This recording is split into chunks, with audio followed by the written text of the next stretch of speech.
Hello! Welcome back! I'm Marites and you are watching Cocina de Marites channel. If you're new to this channel and find this video helpful, click the like and subscribe and share this video to your family and friends. And I'm not a culinary expert, I just want to share with you what I've learned as a stay-at-home mom. With that said, without further ado, let's get started. In this video today, we will prepare a Clubhouse sandwich. First, we have to beat the egg and make a scrambled egg. Whatever the way you cook your scrambled egg, this is how I make it. And after that, prepare for frying the sliced sweet ham. And of course, we need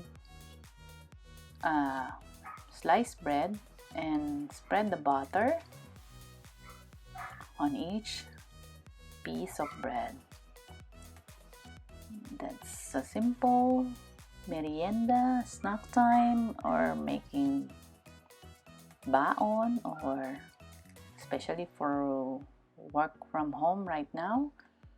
Easy to grab food and complete sandwich with lots of protein, ham and egg, and of course the tuna spread. Of course, we need the cheddar cheese, and this is my tuna spread. I check for my tuna sandwich spread recipe, my old video, and this is how I spread my tuna spread. And of course, add the sliced cheese and the ham, the cooked ham, and of course add some mayo, and then you can add now your scrambled egg. This is so simple,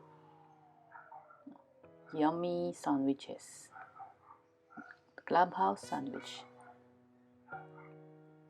So this is so easy to make, and try this at home. You can make it partner with potato chips, but I prefer prawns. So cut into diagonally and to make a triangle. So that's it. So simple sandwich, Clubhouse sandwich. You can add lettuce if you want, but I don't have lettuce right now, so that's it. Hope you enjoy your snack.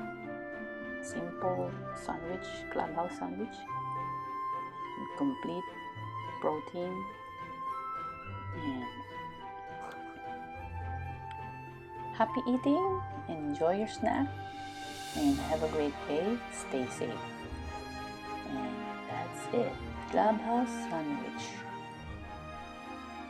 Thank you, and hope you subscribe and like this video and share to your family and friends.